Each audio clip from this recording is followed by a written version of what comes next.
महापौर निवासस्थानाबाहेर करण्यात आलेल्या बॅरिकेडिंगमुळे रितू तावडे वादामध्ये सापडलेल्या होत्या।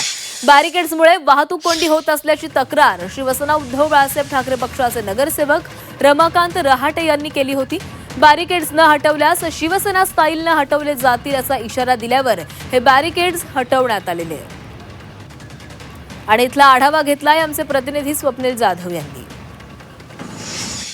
मुंबईच्या महापौर रितू तावडे यांच्या निवासस्थानाबाहेर बॅरिकेड्स हटवण्यात आलेले आहेत। शिवसेना ठाकरे गटाचे नगरसेवक रमाकांत रहाटे यांनी खरं तर आक्षेप घेतला होता बॅरिकेड हटवण्यात यावे, अन्यथा शिवसेना स्टाईलने या ठिकाणी इशारा देण्यात आला होता। त्यामुळे एकूणच काल हे बॅरिकेड्स हटवण्यात आलेले आहेत। गेलं खरं तर या ठिकाणी अवैध पार्किंग होत असते आणि यामुळेच हे बॅरिकेडिंग लावण्यात आले होते। गेल्या अनेक वर्षांपासून बॅरिकेडिंग नव्हते, मात्र महापौर या बंगल्यामध्ये राहण्यास आल्यानंतर काही वाहतुकीच्या दृष्टीने उपाययोजना करण्यात आल्या होत्या, त्यामध्येच ही बॅरिकेडिंग करण्यात आली होती। दुतर्फा ही बॅरिकेडिंग गेटच्या बाजूला करण्यात आली होती, मात्र यावरती येथील स्थानिक नागरिकांनी सुद्धा आक्षेप घेतला होता। मोठ्या प्रमाणात पार्किंगची व्यवस्था या ठिकाणी ह्या रस्त्याला होत असते, मात्र एकूणच या बॅरिकेडिंगमुळे वाहतूक सुरळीत होत नव्हती। या ठिकाणी वाहतूक कोंडी होत होती आणि तसेच नागरिकांना सुद्धा त्रास होत होता।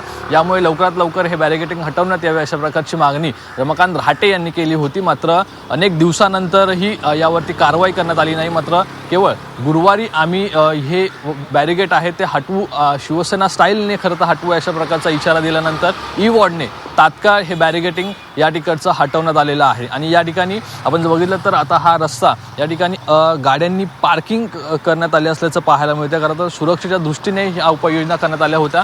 मात्र शिवसेना ठाकरे गटाच्या आक्षेपानंतर हे बॅरिकेडिंग हटवण्यात आलेलं आहे। कॅमेरा पर्सन प्रमोद गरुडसह स्वप्नील जाधव, जी24 तास, मुंबई।